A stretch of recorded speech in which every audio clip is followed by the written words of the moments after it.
नमस्कार, मैं रविश कुमार। 82 करोड़ मतदाताओं में आधे तो किसान होंगे ही, कोई 40 करोड़ के आसपास, और आबादी के लिहाज से बताते हैं कि 60 करोड़ लोग खेती पर सीधे या दूसरे कई तरीकों से आश्रित हैं। लेकिन फिर भी ऐसा क्यों है कि किसानों की बात कोई नहीं करता?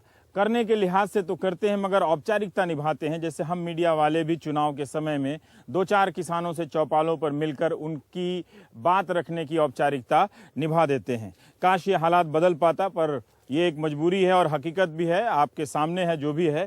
लेकिन हैरानी की बात यह है कि पूरा चुनावी महीना पीछे का गुजरा है और उसमें छिटपुट नेताओं ने अपने भाषणों में खेती के बारे में जिक्र किया है, लेकिन किसी भी नेता ने खेती को लेकर, उसकी समस्याओं को लेकर समग्र रूप से बात नहीं की है। उनके अलग अलग मुद्दों पर मैनिफेस्टो तो आया ही नहीं है। ये एक बात डराने वाली बात है कि जिनके 40 करोड़ वोट से किसी भी राजनीतिक पार्टी को एक प्रचंड बहुमत मिल सकता है और उनकी किस्मत बदल सकती है, वो भी किसानों के बारे में बात नहीं करते हैं। खेती के बारे में भी कोई एक राय किसी की हो नहीं सकती, क्योंकि एक बहुत ही विशाल फील्ड है और इसीलिए हम एक छोटा सा प्रयास कर रहे हैं एक औपचारिक तरीके से ही कि आज कुछ किसानों से बात की जाए। तो हम बुलंदशहर के एक गांव में है, बेहटा गांव में, जहां मैं दोबारा आया हूं। और इस जगह आने की खासियत ये है और कारण भी कि यहाँ पर कई तरह के प्रयोग दिखते हैं। जैसे ये गन्ना अभी जो खड़ा है, होना तो नहीं चाहिए इससे खड़ा, लेकिन खड़ा है। लेकिन यहाँ जिस ज़मीन पर मैं चल रहा हूँ उस ज़मीन पे अभी हल्दी बोई गई थी जो निकाल ली गई है। इसी तरह से आगे भी एक और प्रयोग है जो प्याज बोई गई है। तो एक तरह से एक मल्टी फार्मिंग, कई तरह से बहुफसल उपजाने की उसी ज़मीन के इलाके में एक तरह से ये प्रयोग है। तो इसके ज़रिए हम आज बात करने का प्रयास करेंगे। हमारे साथ कई किसान हैं जो खेती ही नहीं करते हैं पर खेती के मुद्दों को ठीक तरीके से समझते हैं, और भी लोग इस देश में समझते होंगे।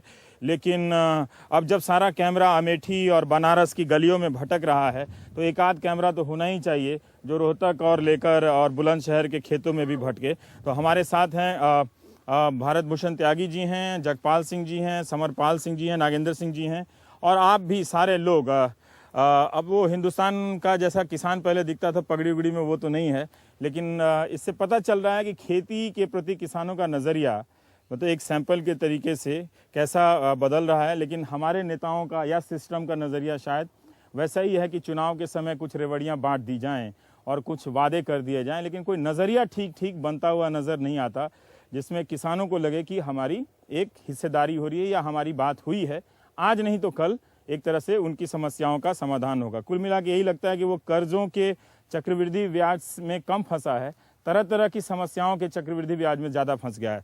ताकि हमें एक मोटी बात मैं जानना चाहता हूँ आपसे कि 40 करोड़ लगभग वोटर होंगे इस 82 करोड़ में से, है ना?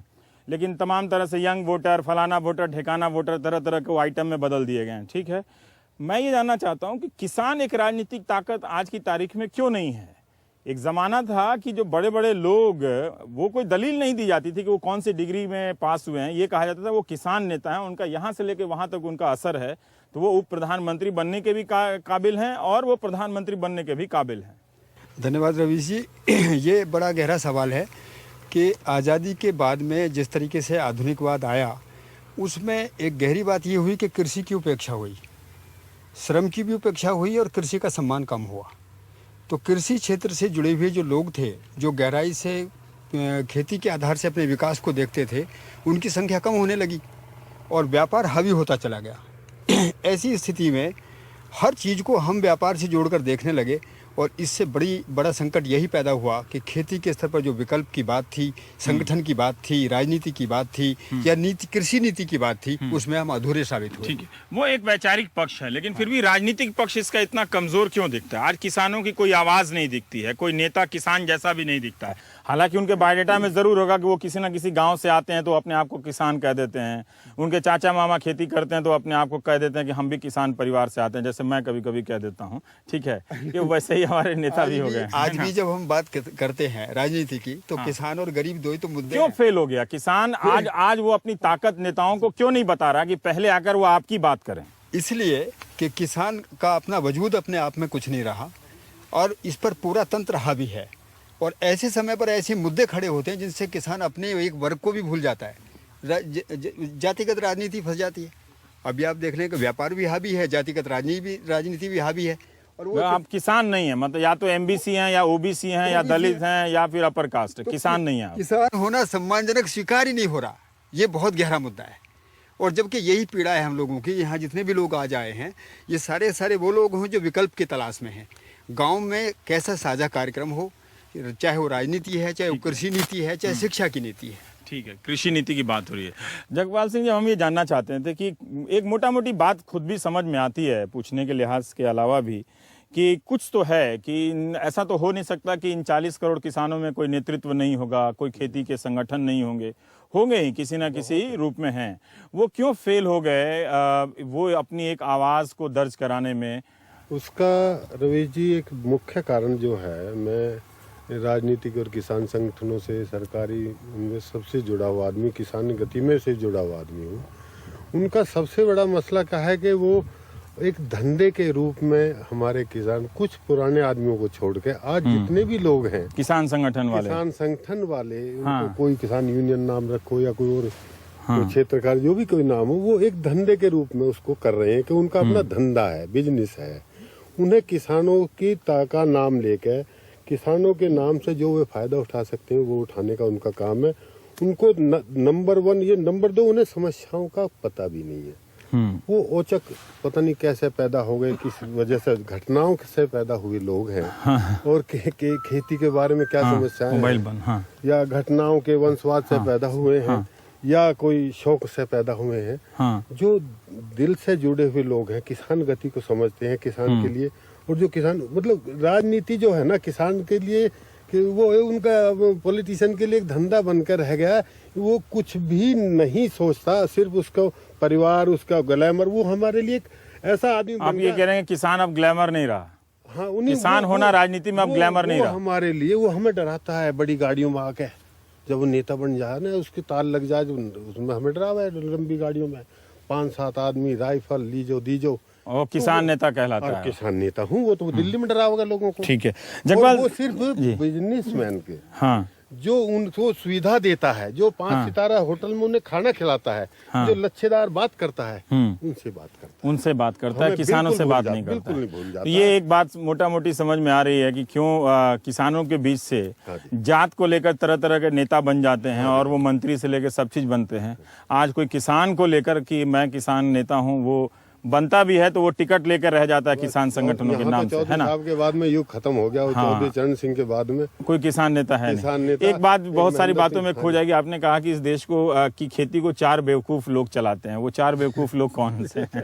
असल में खेती ये प्रशासनिक तरीके से, हाँ, 4 अनपढ़, हाँ, उन्हें बेवकूफ कह लो, अभद्र होगा, हाँ, लेकिन अनपढ़ जरूर है वो। हाँ, वैसे तो वाइज मैन है, क्योंकि हाँ, असली काम तो वही, उनके पास BA की डिग्री होती है। हाँ जी, हाँ जी, वो जो IAS के लिए रिक्वायरमेंट है। हाँ, एक का नाम है कृषि सचिव भारत सरकार, हाँ, दूसरे का नाम है फोन बंद कर लीजिए अपना, हाँ, प्रमुख सचिव प्रदेश सरकार, उत्तर प्रदेश हो, हरियाणा हो, तमिलनाडु हो। तीसरे का नाम है जिला स्तर पर विकास खंड अधिकारी, गाजियाबाद या बुलंदशहर या मेरठ। और चौथे का नाम है विकास खंड अधिकारी, ब्लॉक रजापुर या मुरादनगर या जो भी है। माहौली। पर क्यों, मतलब ये भाई देश में एग्रीकल्चर एडमिनिस्ट्रेशन भी एक चीज है, या उसका विकास नहीं हुआ उसमें? आज सब ऑर्गेनाइज सर्विसेज हैं इस देश में। हाँ, मेडिकल सर्विसेज है, इंजीनियरिंग सर्विसेज है, एडमिनिस्ट्रेटिव सर्विसेज है, पुलिस सर्विसेज है। हाँ, इंडियन कोई ऑर्गेनाइज एग्रीकल्चर सर्विसेज नहीं है। हाँ, और जितने कृषि मंत्रालय दिल्ली में या यहाँ लखनऊ में बैठे हैं लोग, even vice chancellor, director of agriculture भी IAS बनते जा रहे हैं, मतलब जहाँ उनका दाव लग जाता है। हाँ, जितने डायरेक्टर हैं सारे वो, जो कोई रेलवे से आ गया, कोई कस्टम से आ गया, ऐसा भी हो रहा है। कस्टम से भी आगे कोई रेवेन्यू से वो डायरेक्टर प्लांट प्रोटेक्शन और वो कुछ मिलेंगे आपको, कोई फॉरेस्ट से आ गया, जो इंडियन फॉरेस्ट सर्विसेज वाले। हाँ, तो वो भी चले जाते हैं आप लोग के डिपार्टमेंट। कृषि वन भरा पड़ा, 75 लोग बैठे हैं। ठीक है, 75 लोग बैठे, डायरेक्टर और जॉइंट सेक्रेटरी ग्रुप में। मार्केटिंग एडवाइजर की पोस्ट खत्म करके जॉइंट सेक्रेटरी ने कब्जा ली। तो टोटल इनका एक 4 जो मैंने अनपढ़ गिनवाए हैं, इनको agriculture is driven by all 4 illiterate and they don't know ABCD। मैं और आ रहा हूँ, एक जो बुनियादी बदलाव अभी मैं देख रहा था कि लोग कह रहे थे कि न्यूनतम समर्थन मूल्य बढ़ा दिया गया हमारे शासन में, कोई कह रहा है आएंगे तो और बढ़ा देंगे। क्या ये समाधान है? एक देवेंद्र शर्मा जी कह रहे हैं, उनका ब्लॉग में पढ़ रहा था कि एक मंथली इंश्योर्ड इनकम होना चाहिए, मतलब हर महीने किसानों की आमदनी तय कर दी जाए। इतने बड़े 40 करोड़ लोगों की कैसे तय की जाएगी?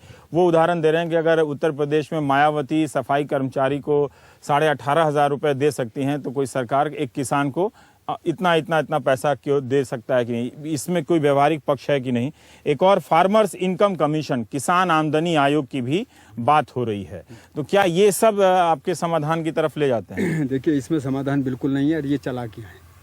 सीधी बात तो ये है कि सब्सिडी देकर भी, सब्सिडी किसी किसान ने थोड़ी मांगी थी। सब्सिडी नहीं चाहिए आपको? सब्सिडी देकर किसान को लालची बनाया गया, सारी योजना लालच के आधार पर बिखर गई।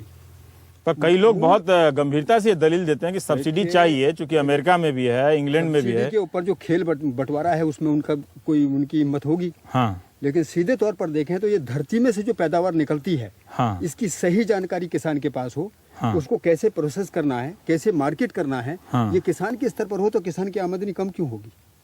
आप गहराई से सोचकर देखिए, प्रोडक्शन की कॉस्ट कम हो जाए, प्रोसेसिंग पर वैल्यू एडिशन हो जाए, वो मार्केट में जाने के लिए उसकी हैसियत हो जाए। तो आप ये कह रहे हैं कि और मुझे तो लग रहा है कुछ मैनेजमेंट वालों को ले आया जाए चलाने के लिए, बिल्कुल खेती की जगह। तो फिर आप देखिए, आप फिर कहीं वो पांचवा अनपढ़ तो नहीं आपके? वो पांचवे ला रहे हो आप, कोई नहीं, मैनेजमेंट आता है हम पे सब। हमें मार्केटिंग आउटलेट मिल जाए बाजार में, यहाँ प्रोसेसिंग यूनिट के लिए, इंफ्रास्ट्रक्चर के लिए यहाँ मदद मिल जाए, ऑर्गेनिक इनपुट की यूनिट यहाँ का जी, ठीक है। विलेज लेवल पे इसमें मैनेजमेंट का भी मुद्दा है। हाँ। मैनेजमेंट एजुकेशन का पार्ट है। किसान के लिए अभी तक ट्रेनिंग का काम हुआ है। जो भी हमने किसान को लिए जो भी कुछ कहा, उसको कहीं ना कहीं किसान के ऊपर थोपा गया, चाहे वो हमारे बच्चों पर थोपा गया। लेकिन हमारी जो एग्रीकल्चर प्रैक्टिसेस थी, जो इंडिजीनियस थी या जो नेचुरल हैं, उन पर कोई काम ही नहीं हुआ, कोई शोध नहीं, कोई अनुसंधान नहीं। नहीं, अगर ये तय कर दिया जाए इनकम किसानों का, कहते हैं कि घाटा नहीं होने देंगे, कोई सरकार कैसे तय कर सकती है? बिल्कुल नहीं करेगी किसान, बिल्कुल नहीं करेगी। देखिए, मैं एक बढ़िया मिसाल देता हूँ आपको। ये गन्ना मिल और किसान, हाँ, तो इससे बढ़िया कंटेक्ट फार्मिंग दुनिया में नहीं मिलेगा आपको। ये डायरेक्ट लिंक अप है। ठीक है। आज तक भी सरकार बीच में रही है, नीति बीच में रही है, हाँ, लेकिन क्या किसान की कोई समस्या कम हुई है? एक भी गन्ने का किसान संतुष्ट हो, गन्ने के लिए तकनीकी संतुष्टिदायक हो, कितनी दूरी पर बोना है, कितना उत्पादन लेना है, कौन सा सीड लगाना है, उसका क्या वृक्ष होगा, किसान के आधार पर एक किसान को तो ऐसा देख लिया गया है कि ये कुछ नहीं जानता है। हर धंधे वाले ने इसको अपने धंधे में शामिल कर लिया, राजनीति वाले ने अपनी उसकी राजनीति में शामिल कर लिया, समाज नीति वाले ने समाज में शामिल कर लिया, और ये इसको लापरवाह तरीके से छोड़ दिया गया। मेरा बिल्कुल खुला कहना है कि किसान के स्तर पर यदि हम एजुकेशन और ट्रेनिंग दोनों को एक मजबूत पार्ट में चलाएं और किसानों की इसमें भागीदारी। कोई एक चीज जो सोच रहे हो कि काश ये कोई नेता, जो दो नेता हैं भारत के जो नियंता हैं, एक राहुल गांधी और एक नरेंद्र मोदी, कोई एक चीज आपके अनुभव से आपको लगे काश इनमें से कोई एक ये बात कहता तो आपको तसल्ली होती कि ठीक है, वो सारी बात नहीं कर सकते लेकिन उन पे सही तरीके से फीडबैक पहुंच गया है, वो सही ट्रैक पर हैं। देखिए, मैं तो ये कहूंगा कि मनसा में तो किसी के दोष नहीं है, हाँ, लेकिन योग्यता में तो कमी है, बिल्कुल। अच्छा। उस योग्यता की कमी के लिए वो क्या कमी है? योग्यता की कमी यह है कि कृषि की जो नीतियां हैं, हाँ, और कृषि की जो प्रैक्टिस है, भारत की स्थिति में वो क्या होना चाहिए, उस पर गहरा काम नहीं हुआ। ठीक है, हम थोड़ा सा गन्ना किसानों को जो लेकर बात करना चाहते हैं नागेंद्र सिंह जी। थैंक यू हाँ जी।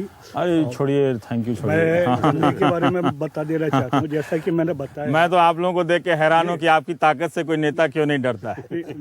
हम मीडिया वाले तो है ही थैंक यू लायक आपके लिए। मैंने अभी आपसे बताया जी कि जब तक प्रशासक और किसान का आपस में समन्वय नहीं होगा, ये कैसे होना चाहिए? एक जरा बताइए, एक कमी और एक समाधान बताइए। जी, इसका मैं बताता हूँ।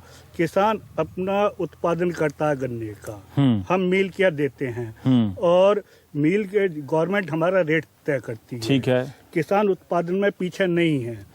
अगर सरकार हमारी मिल रेट निश्चित कर दे और समय पर हमारा गन्ना ले ले, तो किसान ने दो फायदे होंगे आर्थिक रूप से। एक तो समय पर गन्ने का पैसा आ जाएगा, और दूसरा अगली फसल बोने का किसान परेशान नहीं होगा। लेकिन होता क्या है, गन्ना बोना चाहिए हमारा नवंबर में हमारी गेहूं की बुआई होनी चाहिए, और वे चालू करते हैं 25 नवंबर 30 नवंबर को। तो जो 30 नवंबर को हमारा गेहूं बोगा उसका हम आर्थिक रूप से फसल अच्छी नहीं ले सकते हैं। वो डिले हो जाता है, देर हो जाती है। अगर वो पहले कटाई, जैसा कि आप कह रहे थे कि अगर वो समय पर कटाई कर लें और वो गारंटी दें कि हम काटेंगे और नहीं काटेंगे तो उसका हर्जाना भुगतेंगे, तो आप बिजली का बिल भी चुका सकते थे। और बैंक गारंटी दे या कैसे वो कुछ बिना एडवांस दिए वो आपसे कॉन्ट्रैक्ट करके ले जाते हैं कि आप अपना गन्ना हम ही को बेचेंगे। हिंदुस्तान में सर आप ताज्जुब करोगे, एक गन्ने का ही उत्पादन ऐसा है, उद्योग ऐसा है कि जहाँ किसान कच्चा माल देता है 1 साल की और उसका कोई एडवांस नहीं मिलता, एडवांस नहीं मिलता और 1 साल बाद पैसा आता है। मुझे कोई भी उद्योगपति बता दे कि तो ये शोषण हुआ ना, ये तो शोषण हो रहा है ना आपका। यही बात तो सिंपल बात है। आपके फैक्ट्री में तुला RTGS से हमारा अकाउंट अगर में पैसा आ जाना चाहिए। अभी नरेंद्र मोदी ने मेरठ में कहा कि हम ज्यादा रेट दे देंगे गन्ने का, वो एक समाधान है या ये वाला समाधान है?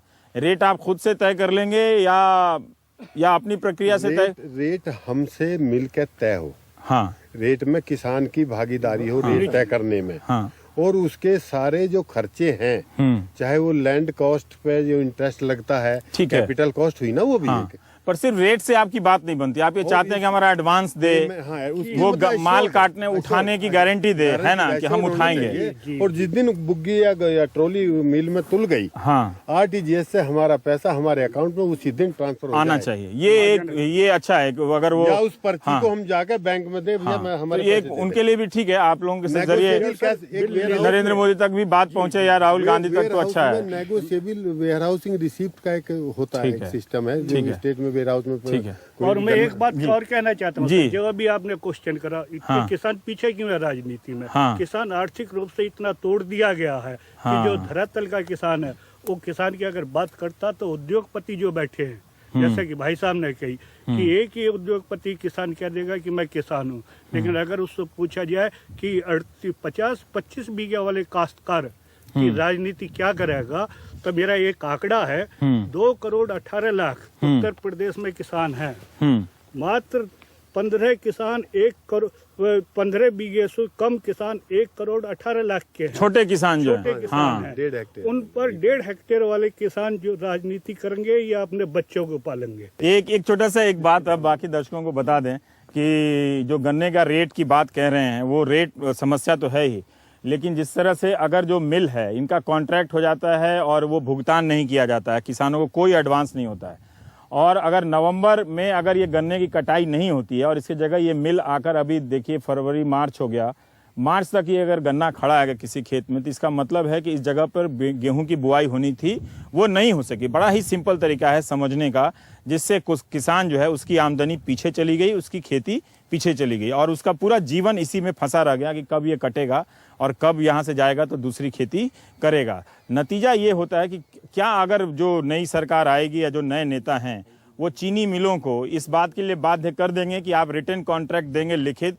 कि नवंबर में ये कट जाएगा, नवंबर में ये उठ जाएगा और उठ जाएगा, नवंबर में ही आपको पैसे मिल जाएंगे, नहीं मिलेंगे तो इतना जुर्माना देंगे। ये सब तो होता नहीं है। उल्टा जब ये पैसे बिजली बिल का भुगतान नहीं कर पाते हैं तो इनको दंडित किया जाता है, आप कई तरह से इनको प्रताड़ित किया जाता है, सामाजिक रूप से अपमानित होते हैं। ये आपके देश के किसान हैं। ठीक है, ठीक है। मैं अब एक बात ये जानना चाहता हूं कि फिर से मैं आता हूं कि ये जो चल रहा है फिर भी किसान आयोग बनाना, आमदनी आयोग बनाना, ये ऐसा ना हो कि दिल्ली में बैठकर सुनने में बड़ा अच्छा लगे कि फार्मर कमीशन हो जाए और उसको और नया तरीके से MSP बढ़ा कर दे दिया जाए और तमाम तरह के बोल दिया जाए कि ठीक है ये कॉर्पोरेट फार्मिंग ले आया जाए, वो जिससे समाधान है, बड़े बड़े जोत के फसल ले आया जाए। तो देखिए क्या, अभी तो एक बस्ते से उठाते हैं, दूसरा बस्ता तैयार कर देते हैं। मैं फिर बार बार कह रहा हूँ कि इस भारत के किसान की आधारभूत समस्याएं क्या हैं, इस पर कोई गहरा संवाद देश में नहीं है।